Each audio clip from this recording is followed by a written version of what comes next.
Basile poussa la porte vitrée du brasserie Le Carillon avec la lenteur prudente d'un homme qui ne se sent pas à sa place. Ses doigts calleux laissèrent une trace imperceptible sur le verre poli, et il se figea un instant sur le seuil, le temps d'accommoder ses yeux à la lumière tamisée de l'intérieur. L'établissement sentait le café fraîchement moulu, le beurre chaud et ce parfum indéfinissable des lieux parisiens bien tenus, un mélange de cire d'abeille, de propreté méthodique et d'argent. Il était 15 heures passées. La salle n'était qu'à moitié pleine. Quelques étudiants penchés sur leurs ordinateurs portables, un couple de touristes américains consultant un guide, 2 femmes élégantes qui riaient doucement autour d'une salade niçoise. Les tables étaient recouvertes de nappes blanches impeccables et les verres brillaient sous les suspensions en cuivre. Basile avança de 2 pas, cherchant une place discrète près de la fenêtre. Mais avant même qu'il ne puisse s'installer, il sentit les regards. Pas francs, pas directs, plutôt des coups d'œil furtifs, des sourcils qui se fronçaient imperceptiblement, des conversations qui s'interrompaient une demi-seconde avant de reprendre. Son pull en laine grise, rapiécé au niveau du coude droit, son pantalon de toile délavé et ses chaussures de travail écorchées par des années de boue et de gravier ne correspondaient pas au code vestimentaire implicite du Carillon.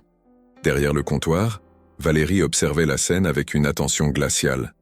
Elle avait 42 ans, des cheveux châtains coupés au carré, un chemisier blanc impeccablement repassé et une expression qui oscillait en permanence entre vigilance commerciale et méfiance professionnelle.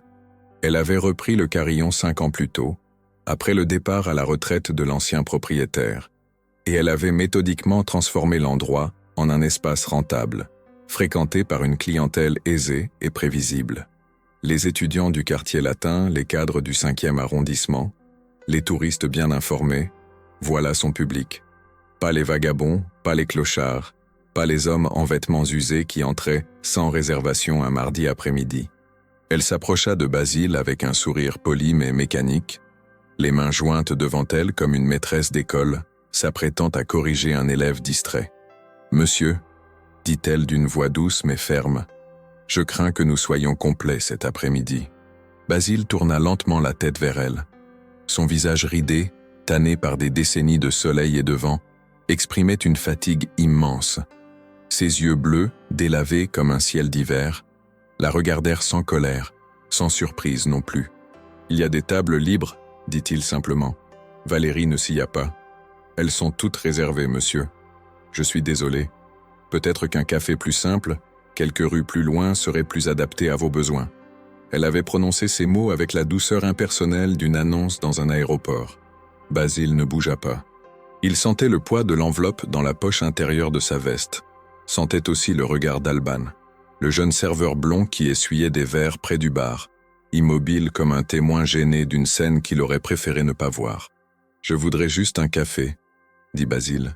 « Et peut-être un croque-monsieur. »« Monsieur, » insista Valérie, et cette fois sa voix se durcit légèrement. « Je vous ai expliqué la situation. Nous avons un certain standing à maintenir. Je suis sûr que vous comprenez. » Basile comprenait. Il avait compris toute sa vie. Il avait compris dans les marchés de Toulouse quand les commerçants lui parlaient avec condescendance, parce qu'ils ne savaient pas lire les étiquettes en anglais. Il avait compris dans les administrations, quand les employés le traitaient comme un paysan arriéré. Il avait compris dans les hôpitaux, quand les médecins parlaient à Denise comme si elle n'était qu'un dossier médical. Il avait compris, toujours, et il avait toujours encaissé sans rien dire. Mais aujourd'hui, quelque chose était différent. Peut-être parce que c'était l'anniversaire de la mort de Denise. Peut-être parce qu'il avait marché pendant 3 heures sous un ciel gris jusqu'au cimetière de Montparnasse, et qu'il avait posé des roses blanches sur sa tombe, en murmurant des mots qu'elle n'entendrait jamais.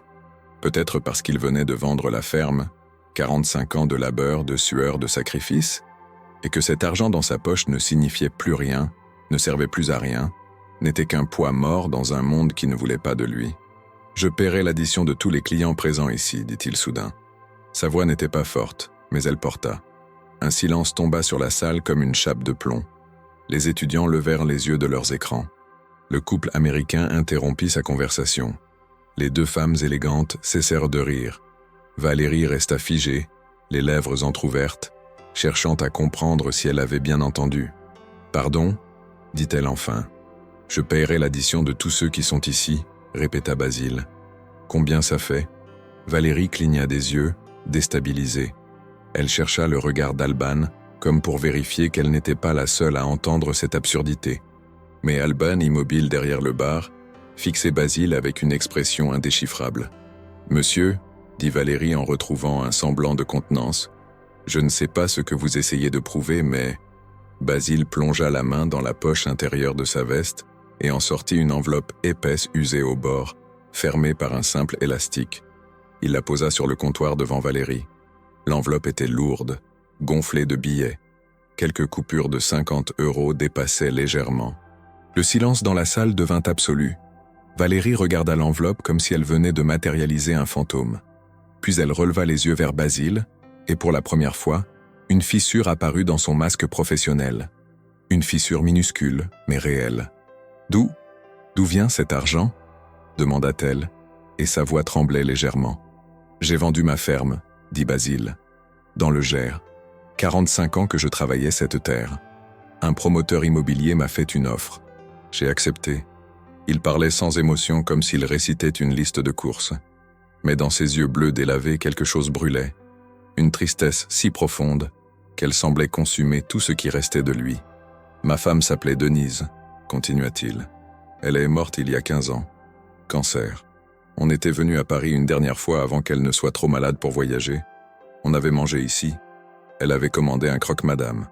Elle avait dit que c'était le meilleur repas de sa vie. Il marqua une pause et sa voix se brisa légèrement. Je viens ici tous les ans, le jour de sa mort, pour me souvenir d'elle. Pour me souvenir qu'on a eu ce moment-là, au moins. Ce moment où elle était heureuse. Valérie ne dit rien. Les clients non plus. Même les étudiants avaient fermé leurs ordinateurs. Le couple américain se tenait par la main. Une des deux femmes élégantes avait les larmes aux yeux. Alban, derrière le bar, sentit quelque chose se briser en lui. Il avait travaillé 3 ans au Carillon. 3 ans à servir des clients en fonction de leur apparence, de leurs vêtements, de leur façon de parler. Il avait chassé des sans-abri, refusé l'entrée à des adolescents en survêtement, ignoré des vieux messieurs qui demandaient simplement un verre d'eau. Il l'avait fait sans broncher, parce que Valérie le lui ordonnait, parce qu'il avait besoin de ce travail, parce qu'il s'était convaincu que c'était normal, que c'était juste, la façon dont le monde fonctionnait. Mais en regardant Basile, ce vieil homme aux mains calleuses et aux yeux tristes, Alban comprit qu'il s'était menti à lui-même pendant 3 ans. « Monsieur, » dit-il soudain, et sa voix résonna dans le silence. « Je vais calculer le total. » Valérie se tourna vers lui, le regard fulminant. « Alban, ce n'est pas… »« Je vais calculer le total, » répéta Alban, plus fort cette fois. Il contourna le comptoir, prit la caisse et commença à additionner les additions des tables occupées. Cela prit quelques minutes. Personne ne bougea. Basile resta debout, les mains dans les poches, le regard vide. Valérie, humiliée, serrait les poings. « 1200 €, annonça enfin Alban. Basile ouvrit l'enveloppe et compta les billets avec des gestes lents, précis. Il en sortit 12 coupures de 100 €, puis ajouta 3 billets de 50 pour le pourboire. Il les posa sur le comptoir devant Alban. « Pour vous et les autres serveurs, » dit-il. « Pas pour elle. » Il désigna Valérie du menton, sans la regarder. Alban prit l'argent, les mains tremblantes. Il murmura un « merci » étranglé. Puis il se tourna vers Valérie, et pour la première fois de sa vie professionnelle, la regarda dans les yeux avec quelque chose qui ressemblait à du défi. « Je démissionne », dit-il. Valérie ouvrit la bouche, mais aucun son n'en sortit. Elle resta figée, paralysée par l'ampleur de ce qui venait de se produire. Autour d'elle, les clients commençaient à murmurer. Certains applaudissaient discrètement. D'autres, gênés, détournaient les yeux. Émilie, une étudiante en droit de 24 ans assise près de la fenêtre, se leva. Elle s'approcha de Basile avec une hésitation respectueuse. « Monsieur, » dit-elle doucement, « je voulais juste vous remercier pour ce que vous venez de faire. Je n'oublierai jamais ça. » Basile la regarda surpris. Il ne s'attendait pas à de la gratitude. Il ne s'attendait à rien, en fait. Il avait simplement agi, poussé par une impulsion qu'il ne comprenait pas lui-même. « Ce n'était rien, mademoiselle, » dit-il. « Si, » insista Émilie. « C'était quelque chose d'important. » Basile ne répondit pas. Il se dirigea vers une table près de la fenêtre, celle où il s'était assis avec Denise 15 ans plus tôt, et s'installa lourdement. Alban vint prendre sa commande. Un café, un croque-monsieur, rien d'autre. Pendant que le vieil homme attendait, la salle retrouva progressivement son activité. Mais l'atmosphère avait changé. Les conversations étaient plus douces, plus prudentes, comme si chacun avait soudain pris conscience de quelque chose de fragile et de précieux. Valérie, elle, disparut dans l'arrière-cuisine. Elle y resta longtemps. Et Basile, assis seul près de la fenêtre, but son café en regardant la rue grise de Paris et pensa à Denise. Basile poussa la porte vitrée du brasserie Le Carillon avec la lenteur prudente d'un homme qui ne se sent pas à sa place. Ses doigts calleux, marqués par des décennies de travail dans les champs, laissèrent une trace imperceptible sur le verre poli. Il se figea un instant sur le seuil, le temps d'accommoder ses yeux à la lumière tamisée de l'intérieur. L'établissement sentait le café fraîchement moulu, le beurre chaud, le pain grillé et ce parfum indéfinissable des lieux parisiens bien tenus, un mélange de cire d'abeille, de propreté méthodique et d'argent. Il était 15 heures passées, un mardi d'octobre. Dehors, le ciel gris pesait sur les toits du 5e arrondissement comme une chape de plomb. Les feuilles mortes tourbillonnaient sur les trottoirs humides, et l'air portait cette odeur de pierre mouillée propre aux automnes parisiens. Basile avait marché pendant plus de 3 heures depuis le cimetière de Montparnasse, où il avait déposé des roses blanches sur la tombe de Denise. Ses jambes le faisaient souffrir, une douleur sourde, familière, qui remontait de ses genoux jusqu'à ses hanches. Mais il avait continué à marcher, parce qu'il ne savait pas quoi faire d'autre. La salle du Carillon n'était qu'à moitié pleine. Quelques étudiants étaient penchés sur leurs ordinateurs portables, leurs écouteurs enfoncés dans les oreilles, des tasses de café vides empilées devant eux. Un couple de touristes américains, identifiables à leurs baskets neuves et à leur guide Lonely Planet ouvert sur la table, consultaient un plan du quartier latin. 2 femmes élégantes, la quarantaine, vêtues de chemisiers en soie et de pantalons ajustés, riaient doucement autour d'une salade niçoise et d'un verre de vin blanc. Un homme seul, costume gris, cravate desserrée, tapotait sur son téléphone avec l'air las d'un cadre entre 2 rendez-vous. Les tables étaient recouvertes de nappes blanches impeccables, et les verres brillaient sous les suspensions en cuivre. Les murs étaient ornés de miroirs encadrés et de photographies noires et blancs de Paris dans les années 50. Le sol était recouvert de carreaux en damier, cirés jusqu'à briller. Tout dans cet endroit respirait l'ordre, la respectabilité, la maîtrise. Basile avança de 2 pas, cherchant une place discrète près de la fenêtre. Il se souvenait de cette table, celle qu'il avait partagée avec Denise 15 ans plus tôt. Elle était libre aujourd'hui. Il voulait juste s'asseoir, boire un café, manger quelque chose, et rester là quelques instants avant de reprendre le train pour Toulouse. Mais avant même qu'il ne puisse atteindre la table, il sentit les regards. Pas francs, pas directs. Plutôt des coups d'œil furtifs, des sourcils qui se fronçaient imperceptiblement, des conversations qui s'interrompaient une demi-seconde avant de reprendre à voix basse. Son pull en laine grise, rapiécé au niveau du coude droit, son pantalon de toile délavé taché de terre sèche, ses chaussures de travail écorchées par des années de boue et de gravier, tout cela ne correspondait pas au code vestimentaire implicite du Carillon. Une des 2 femmes élégantes murmura quelque chose à son amie, qui jeta un regard discret vers Basile avant de détourner les yeux avec une moue gênée. Un étudiant referma son ordinateur portable et se pencha vers son voisin pour chuchoter. Le couple américain échangea un regard interrogateur. Derrière le comptoir, Valérie observait la scène avec une attention glaciale. Elle avait 42 ans, des cheveux châtains coupés au carré avec une précision militaire, un chemisier blanc impeccablement repassé et une expression qui oscillait en permanence entre vigilance commerciale et méfiance professionnelle. Elle avait repris le Carillon 5 ans plus tôt, après le départ à la retraite de l'ancien propriétaire, un certain monsieur Gustave, qui avait tenu l'établissement pendant 30 ans avec une philosophie simple. Tout le monde était le bienvenu tant qu'il payait son addition. Valérie avait méthodiquement effacé cette philosophie. Elle avait rénové la devanture, changé le mobilier, augmenté les prix et surtout, redéfini la clientèle. Les étudiants du quartier latin, oui, mais seulement ceux qui venaient des grandes écoles. Les cadres, oui, mais seulement ceux qui commandaient plus qu'un café. Les touristes, oui, mais seulement ceux qui semblaient avoir de l'argent. Les autres, les sans-abri, les vagabonds, les vieux messieurs en vêtements usés, n'étaient pas les bienvenus.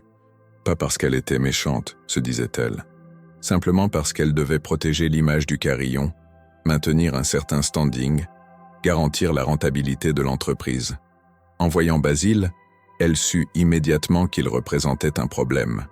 Elle s'approcha de lui avec un sourire poli mais mécanique, les mains jointes devant elle comme une maîtresse d'école, s'apprêtant à corriger un élève distrait.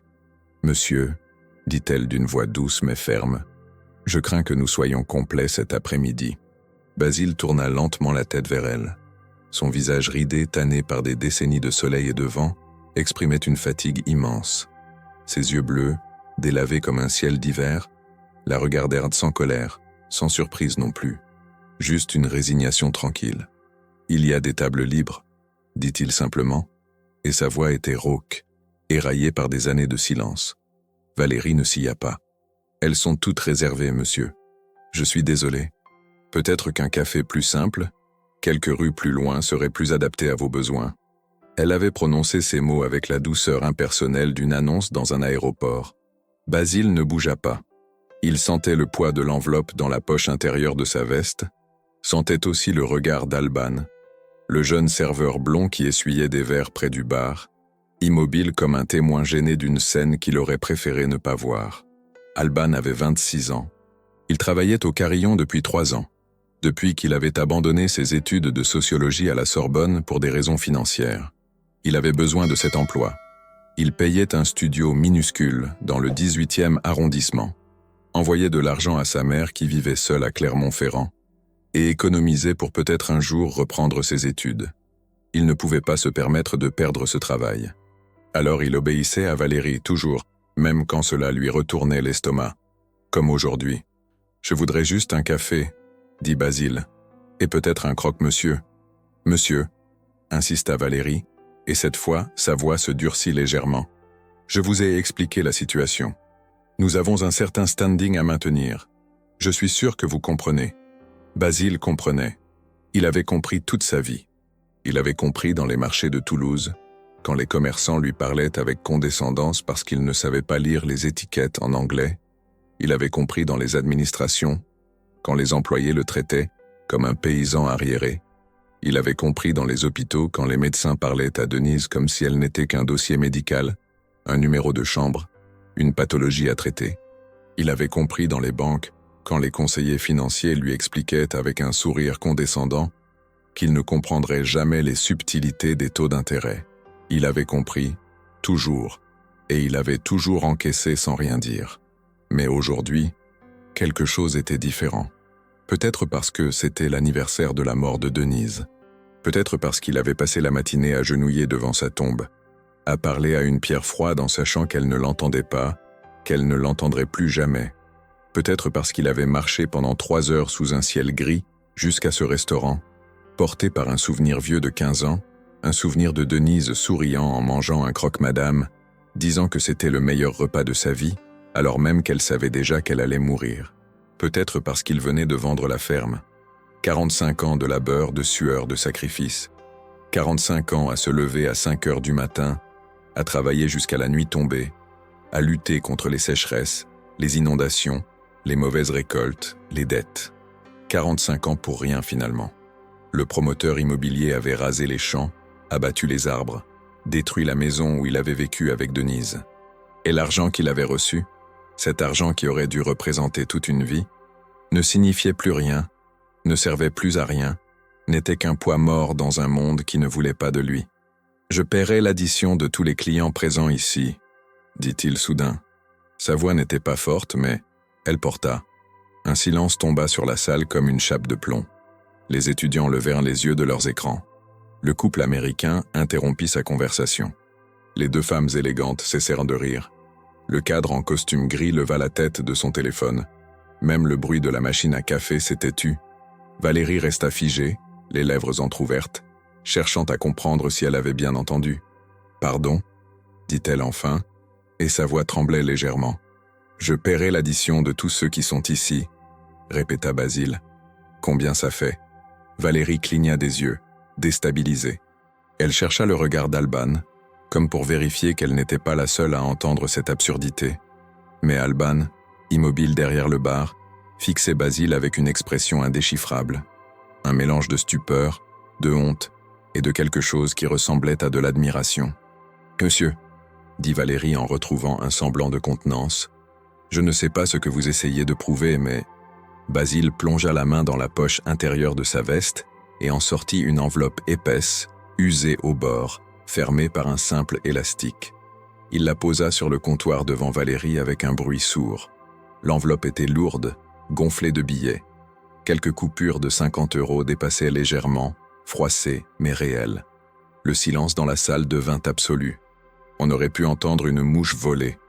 Valérie regarda l'enveloppe comme si elle venait de matérialiser un fantôme. Puis elle releva les yeux vers Basile, et pour la première fois, une fissure apparut dans son masque professionnel. Une fissure minuscule mais réelle. Elle ouvrit la bouche, la referma, puis demanda enfin, d'une voix étranglée, « D'où vient cet argent ? » « J'ai vendu ma ferme, » dit Basile. « Dans le Gers. 45 ans que je travaillais cette terre. Un promoteur immobilier m'a fait une offre. J'ai accepté. Il parlait sans émotion, comme s'il récitait une liste de courses. Mais dans ses yeux bleus délavés, quelque chose brûlait. Une tristesse si profonde qu'elle semblait consumer tout ce qui restait de lui. « Ma femme s'appelait Denise, » continua-t-il, et sa voix se brisa légèrement. « Elle est morte il y a 15 ans. Cancer. On était venu à Paris une dernière fois, avant qu'elle ne soit trop malade pour voyager. On avait mangé ici. Elle avait commandé un croque-madame. Elle avait dit que c'était le meilleur repas de sa vie. Il marqua une pause. Personne ne bougeait. Personne ne respirait. « Je viens ici tous les ans, » reprit-il, « le jour de sa mort, pour me souvenir d'elle. Pour me souvenir qu'on a eu ce moment-là au moins. Ce moment où elle était heureuse. » Valérie ne dit rien. Les clients non plus. Même les étudiants avaient fermé leurs ordinateurs. Le couple américain se tenait par la main. Une des deux femmes élégantes avait les larmes aux yeux. Le cadre en costume gris avait posé son téléphone et regardait Basile avec une expression indéchiffrable. Alban, derrière le bar, sentit quelque chose se briser en lui. Il avait travaillé 3 ans au Carillon. 3 ans à servir des clients en fonction de leur apparence, de leurs vêtements, de leur façon de parler. Il avait chassé des sans-abri qui demandaient un verre d'eau. Il avait refusé l'entrée à des adolescents en survêtement. Il avait ignoré des vieux messieurs qui voulaient juste s'asseoir. Il l'avait fait sans broncher, parce que Valérie le lui ordonnait, parce qu'il avait besoin de ce travail, parce qu'il s'était convaincu que c'était normal, que c'était juste, la façon dont le monde fonctionnait. Mais en regardant Basile, ce vieil homme aux mains calleuses, aux yeux tristes, à la dignité tranquille, Alban comprit qu'il s'était menti à lui-même pendant 3 ans. « Monsieur, dit-il soudain, et sa voix résonna dans le silence, « je vais calculer le total. » Valérie se tourna vers lui, le regard fulminant. « Alban, ce n'est pas… Je vais calculer le total, » répéta Alban, plus fort cette fois, et il y avait dans sa voix quelque chose de nouveau, quelque chose qui ressemblait à de la détermination. Il contourna le comptoir, prit la caisse et commença à additionner les additions des tables occupées. Cela prit quelques minutes. Personne ne bougea. Basile resta debout, les mains dans les poches, le regard vide. Valérie, humiliée, serrait les poings, les joues rouges de colère et de honte. « 1200 €, annonça enfin Alban. Basile ouvrit l'enveloppe et compta les billets avec des gestes lents, précis, méthodiques. Il en sortit 12 coupures de 100 €, puis ajouta 3 billets de 50 pour le pourboire. Il les posa sur le comptoir devant Alban un par un, comme s'il déposait des briques pour construire quelque chose de solide. « Pour vous et les autres serveurs, » dit-il, « pas pour elle. » Il désigna Valérie du menton, sans la regarder. Alban prit l'argent, les mains tremblantes. Il murmura un « merci » étranglé, et ses yeux s'embuèrent. Puis il se tourna vers Valérie et, pour la première fois de sa vie professionnelle, la regarda dans les yeux avec quelque chose qui ressemblait à du défi. « Je démissionne, » dit-il. Valérie ouvrit la bouche, mais aucun son n'en sortit. Elle resta figée, paralysée par l'ampleur de ce qui venait de se produire. Autour d'elle, les clients commençaient à murmurer. Certains applaudissaient discrètement. D'autres, gênés, détournèrent les yeux. Le couple américain se leva et vint serrer la main de Basile. Une des deux femmes élégantes pleurait ouvertement. Le cadre en costume gris hocha la tête avec respect. Émilie, une étudiante en droit de 24 ans assise près de la fenêtre, se leva lentement. Elle avait les cheveux bruns attachés en chignon, des lunettes rondes et un air sérieux. Elle s'approcha de Basile avec une hésitation respectueuse, comme on s'approche d'un monument. « Monsieur, » dit-elle doucement, « je voulais juste vous remercier pour ce que vous venez de faire. Je n'oublierai jamais ça. » Basile la regarda, surpris. Il ne s'attendait pas à de la gratitude. Il ne s'attendait à rien en fait. Il avait simplement agi, poussé par une impulsion qu'il ne comprenait pas lui-même. « Ce n'était rien, mademoiselle, » dit-il. « Si, » insista Émilie, et sa voix tremblait légèrement. « C'était quelque chose d'important. Vous venez de nous montrer ce qu'est la dignité. » Basile ne répondit pas. Il ne savait pas quoi dire. Il se dirigea vers la table près de la fenêtre, celle où il s'était assis avec Denise 15 ans plus tôt, et s'installa lourdement. Alban vint prendre sa commande. Un café, un croque-monsieur, rien d'autre. Pendant que le vieil homme attendait, la salle retrouva progressivement son activité. Mais l'atmosphère avait changé. Les conversations étaient plus douces, plus prudentes, comme si chacun avait soudain pris conscience de quelque chose de fragile et de précieux. Valérie, elle, disparut dans l'arrière-cuisine.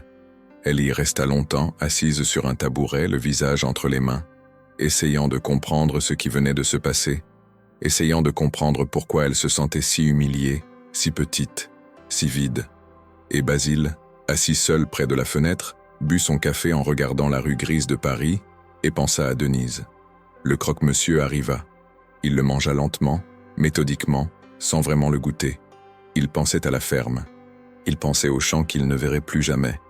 Il pensait à la maison rasée, aux arbres abattus, à tout ce qu'il avait perdu. Et il pensait à Denise, toujours. Quand il eut terminé, il resta encore 1 heure, simplement assis, regardant par la fenêtre. Personne ne le dérangea. Alban vint remplir sa tasse de café à plusieurs reprises, sans rien dire, juste un hochement de tête respectueux. Puis, finalement, Basile se leva. Il laissa un billet de 20 € sur la table, pour le café et le croque-monsieur, et se dirigea vers la sortie. Mais avant de franchir la porte, Émilie le rattrapa. « Monsieur, attendez, » dit-elle. « Je voudrais vous demander quelque chose. Enfin, si ça ne vous dérange pas. » Basile se retourna. « Je fais des études de droit, » continua Émilie. « Et ce que vous avez fait aujourd'hui, c'est exactement ce dont on parle en cours. La dignité humaine, le respect, la justice. Est-ce que je pourrais vous inviter à prendre un autre café un jour? J'aimerais entendre votre histoire. Vraiment. » Basile hésita, puis il hocha la tête. « D'accord, mademoiselle. Un jour. » Émilie lui tendit une carte avec son numéro de téléphone griffonné au dos. Basile la prit, la glissa dans sa poche et sortit du carillon sans se retourner. Dehors, la pluie avait commencé à tomber. Une pluie fine, froide, qui mouillait les pavés et faisait briller les toits. Basile releva le col de sa veste et se dirigea vers la station de métro. Mais alors qu'il marchait, il entendit des pas derrière lui. Il se retourna. C'était Alban. « Monsieur, attendez !» dit le jeune homme essoufflé. « Je voulais juste vous dire merci, vraiment. Vous m'avez ouvert les yeux. » Basile fronça les sourcils. « Sur quoi ? Sur ce que je suis devenu, » dit Alban. « Sur ce que j'acceptais de faire. J'ai passé 3 ans à traiter les gens comme des objets, à juger les gens sur leurs vêtements, à obéir à quelqu'un qui n'avait aucun respect pour la dignité humaine. Et je me disais que c'était normal, que c'était juste le monde tel qu'il est. » Il marqua une pause, les larmes aux yeux. « Mais vous venez de me montrer que non, que ce n'est pas normal, que ce n'est pas acceptable. Alors merci. » Basile posa une main sur l'épaule du jeune homme. « Tu as un bon cœur, fiston. Ne le perds jamais. » Puis il se remit en marche, disparaissant dans la foule parisienne. Alban resta là, sous la pluie, pendant un long moment. Puis il retourna au carillon, vida son casier et partit sans un mot. Valérie, elle, resta seule dans l'arrière-cuisine jusqu'à la fermeture. Et cette nuit-là, plusieurs clients qui avaient assisté à la scène postèrent des messages sur les réseaux sociaux. Des photos discrètes de Basile, des récits émus de ce qui s'était passé, des appels à la dignité, au respect, à l'humanité. En quelques heures, l'histoire se propagea. Et demain, quand Basile se réveillerait dans son hôtel miteux près de la gare Montparnasse, il ne se douterait pas que sa vie était sur le point de changer encore une fois, pour le meilleur et pour le pire. Basile se réveilla à 6 heures du matin dans une chambre d'hôtel étroite qui sentait le tabac froid et le désinfectant bon marché. Le lit grinçait à chaque mouvement. Les rideaux laissaient filtrer la lumière grisâtre de l'aube parisienne, et le bruit de la circulation montait déjà de la rue en contrebas. Il resta allongé un moment, les yeux fixés au plafond jauni par des années de fumée, essayant de rassembler les fragments épars de la veille. Le restaurant, Valérie, l'argent, les regards, Émilie, Alban. Tout cela lui semblait irréel, comme un rêve dont on garde seulement des impressions floues au réveil. Il se leva péniblement, ses articulations protestèrent, et il se dirigea vers la petite salle de bain où un miroir terni lui renvoya l'image d'un homme usé, vidé, sans avenir clair. Il prit une douche rapide sous un jet d'eau tiède, qui oscillait entre brûlant et glacial. Puis il s'habilla, les mêmes vêtements que la veille, son pull rapiécé, son pantalon taché, et descendit à la réception pour régler sa note. Le réceptionniste, un homme chauve d'une 50aine d'années qui lisait le journal derrière son comptoir, leva à peine les yeux quand Basile posa les billets devant lui. Basile sortit dans la rue.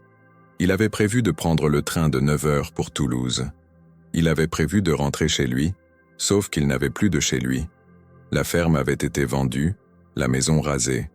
Il logeait maintenant dans un appartement de location meublé à Auch, un 2 pièces impersonnel qui sentait le neuf et l'absence. Un endroit où dormir, rien de plus. Il marcha sans but précis pendant 1 heure, longeant les boulevards, traversant des rues dont il ne connaissait pas les noms. Paris se réveillait lentement. Les boulangeries ouvraient leurs portes, libérant des odeurs de pain chaud et de croissants. Les cafés installaient leurs terrasses. Les gens pressés se dirigeaient vers le métro, le visage fermé, les écouteurs dans les oreilles. Basile acheta un café dans un comptoir miteux près de la gare et s'assit sur un banc public pour le boire. Il pensait à Denise. Toujours. C'était devenu une habitude, une compulsion, une façon de ne pas affronter le vide qui l'entourait. Denise qui riait. Denise qui chantait en préparant le dîner. Denise qui posait sa main sur la sienne en disant « On s'en sortira, tu verras ». Mais il ne s'en était pas sorti. Elle était morte et lui était resté seul à travailler une terre qui ne lui appartenait plus, à vivre dans un monde qui ne voulait plus de lui. Il termina son café et jeta le gobelet dans une poubelle. Puis il sortit son téléphone, un vieux modèle à clapet qu'il utilisait rarement, et le ralluma. 3 messages non lus. Il fronça les sourcils. Personne ne lui écrivait jamais. Le premier message venait d'Émilie, l'étudiante en droit du Carillon. « Monsieur Basile, c'est Émilie. Je ne sais pas si vous avez vu, mais votre geste d'hier a été partagé sur les réseaux sociaux. Beaucoup de gens parlent de vous. J'espère que vous allez bien. Si vous avez besoin de quoi que ce soit, n'hésitez pas à m'appeler. » Basile relut le message 3 fois sans comprendre. Les réseaux sociaux? Il ne savait même pas ce que c'était vraiment. Denise lui avait parlé de Facebook 1 fois, avant de mourir, mais il n'avait jamais utilisé ça. Le deuxième message venait d'un numéro inconnu. « Bonjour Monsieur Basile. Je m'appelle Augustin, je suis journaliste au Parisien. J'aimerais beaucoup vous rencontrer pour parler de ce qui s'est passé hier au Carillon. Votre histoire mérite d'être racontée. Pourriez-vous me rappeler ?» Le troisième message venait d'un autre numéro inconnu. « Monsieur, je suis producteur pour France 3. Nous aimerions vous inviter sur notre plateau pour témoigner de votre expérience. C'est une histoire qui touche beaucoup de gens. Merci de nous contacter. » Basile éteignit le téléphone et le remit dans sa poche. Il ne comprenait pas. Il ne voulait pas comprendre. Il voulait juste rentrer chez lui.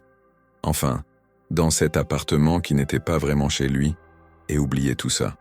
Mais alors qu'il se dirigeait vers la gare, il croisa un kiosque à journaux. Et là, en première page du Parisien, il vit une photo.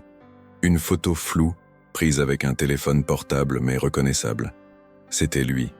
Debout au carillon, l'enveloppe d'argent posée sur le comptoir, le regard vide. Le titre disait « Un retraité humilié dans un restaurant parisien paie l'addition de tous les clients. Un geste qui bouleverse la toile. » Basile acheta le journal d'une main tremblante.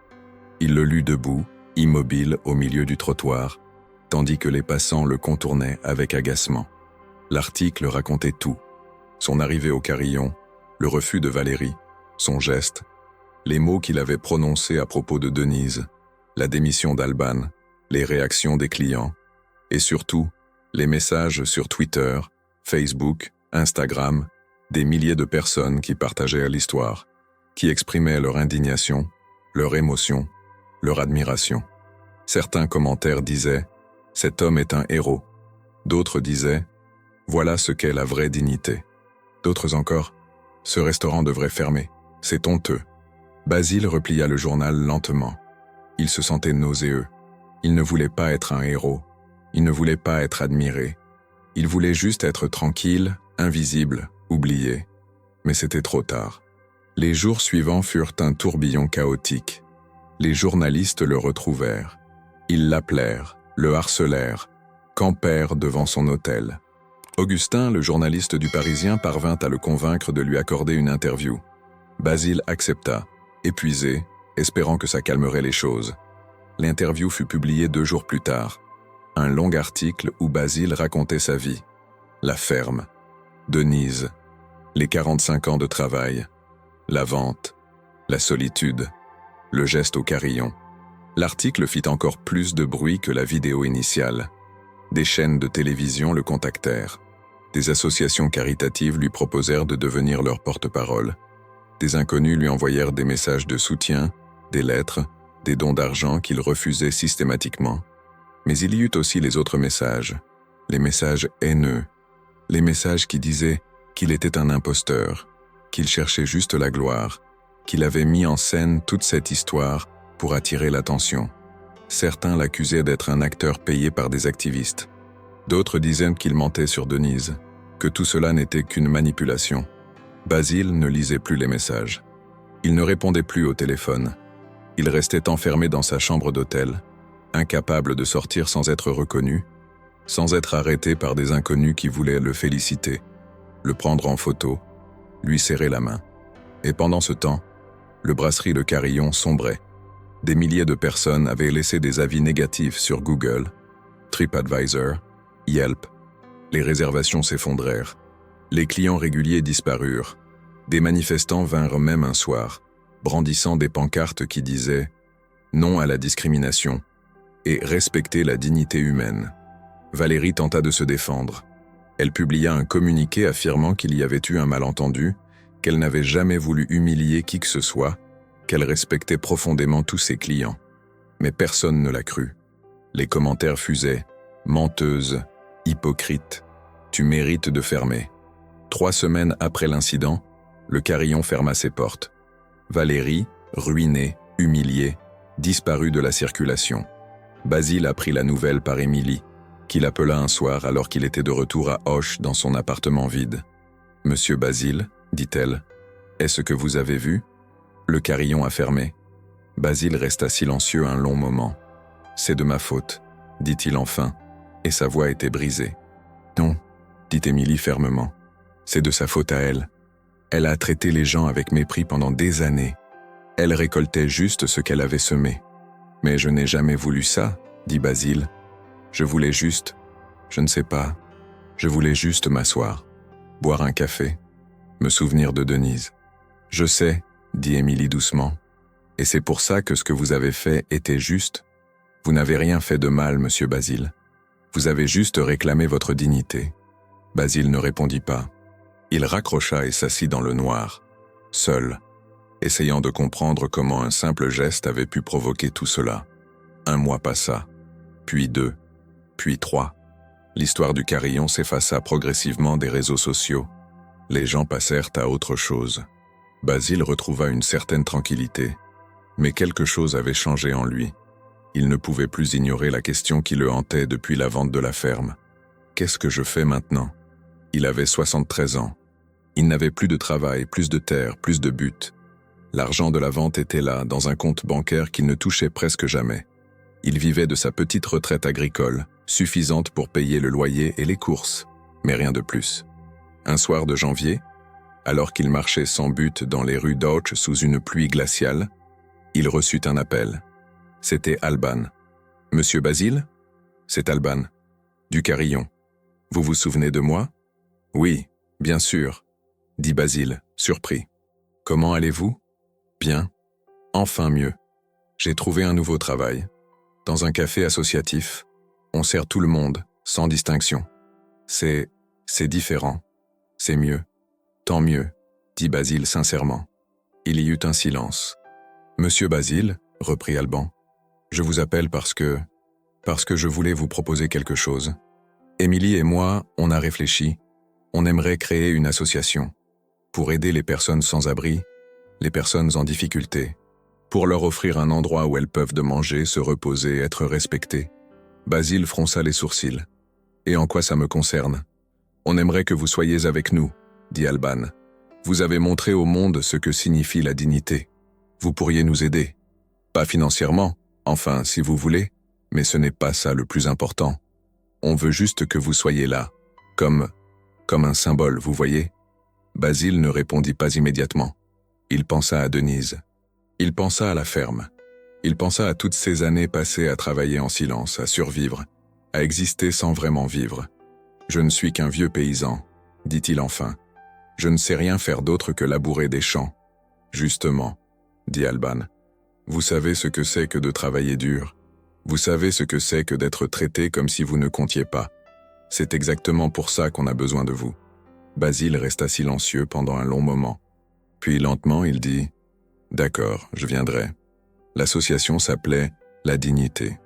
Elle ouvrit ses portes 6 mois plus tard, dans un local modeste du 18e arrondissement. C'était un espace chaleureux, décoré avec des meubles de récupération, des plantes en pot, des affiches colorées. On y servait des repas gratuits 3 fois par semaine. On y offrait des douches, des vêtements propres, une écoute bienveillante. Basile y venait 2 fois par semaine. Il ne faisait rien d'extraordinaire. Il servait le café, il discutait avec les gens, il écoutait leurs histoires.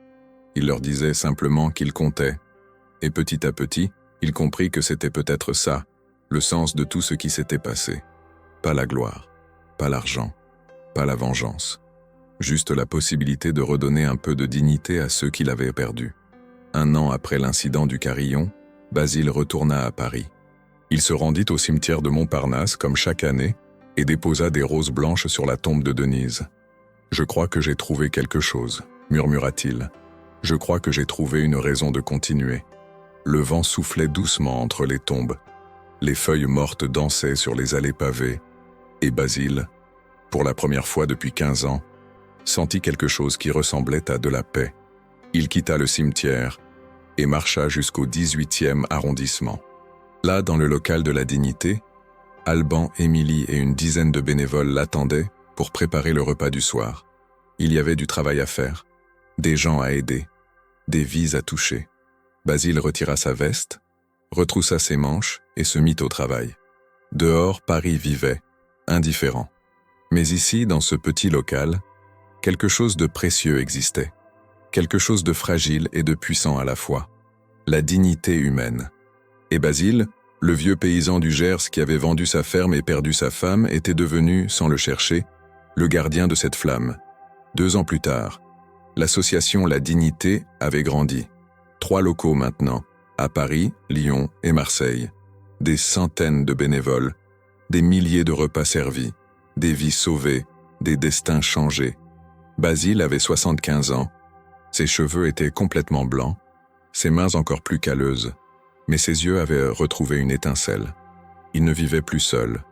Il partageait un petit appartement avec 2 autres bénévoles de l'association, et pour la première fois depuis la mort de Denise, il avait l'impression d'avoir une famille. Un matin de printemps, alors qu'il servait le petit déjeuner dans le local parisien, une jeune femme entra. Elle avait environ 30 ans, des vêtements sales, un sac à dos usé, le visage marqué par la rue. Basile lui servit un café et une tartine.